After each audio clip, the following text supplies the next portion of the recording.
Hello, I am ZHAO Chuang. Let's draw the skull of the juvenile Corythosaurus. The skulls of juvenile and adult Corythosaurus share a similar structure. The most salient difference is that the juvenile did not develop the huge crest like the adult. Therefore, when restoring it, we must first understand what the bones of its skull are composed of. Then, pay attention to their difference, the crest part. The crest of the juvenile Corythosaurus was just a small bulge, and its location was not the same as that of an adult. However, their structure is identical, splicing by the same bones.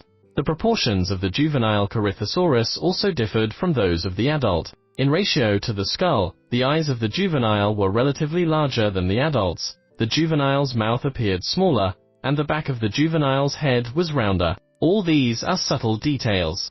I will talk about them more specifically in the later drawing. Now, let's get started. We begin with the mouth. Its mouth was smaller than that of an adult. The overall frame is like this. The central triangular hollow part is its nostril. Then, its mouth extends backward. Here is its maxilla. There were teeth on the maxilla, and its mouth looked much shorter than an adult's. This location is its jugal bone.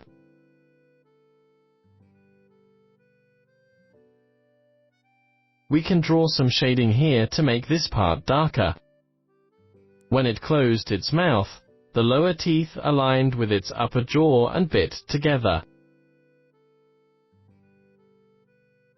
We can add a row of nutrient foramina. This bone of the lower jaw inserts into its jugal bone. The front end of the lower jaw was in the shape of a duck's bill, corresponding to the upper jaw. Next is its curved lower jaw. We can present its contour like this. The overall lower jaw was an S shape. Then, we draw the articulation of the upper jaw, which corresponds to the shoot of the lower jaw. The rear of its skull was relatively flat. This part is its occipital bone.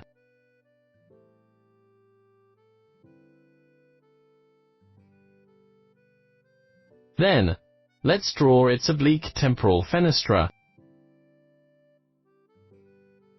The upside-down pear shape in front of it is its eye socket. Its eye socket was not a perfect circle. The sclerotic ring was located in the middle of the eye socket. Let's draw this structure. The sclerotic ring was a circle of bones, arranged like a camera shutter.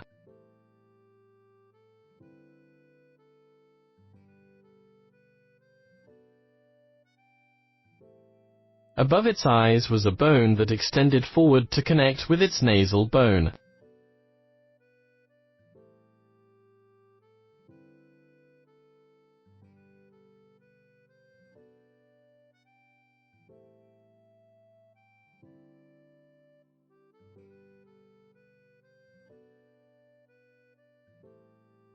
The frontal bone above its eyes fused with the nasal bone to form a small bulge. In adulthood, this small bump would develop into a very large crest, but it was only a tiny bump in juveniles. This is what the skull probably looks like. Then, let's add some details. For instance, we can use a dark pen to fill the hollow part to highlight the white bones, so that we can clearly see that the black part is the skin, and the white part is the skeleton.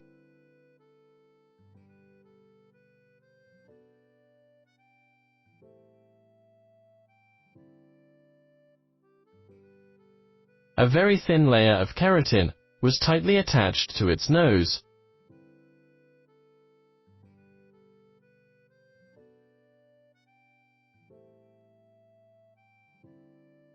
Which extended downward when coming to the foremost of the mouth.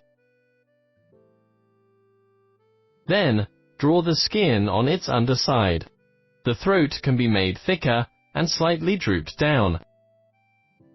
This articulation here is also hollowed out.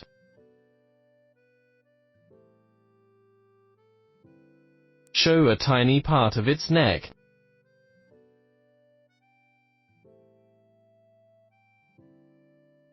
And finally, let's draw a newly developed bulge on the upper part of the neck.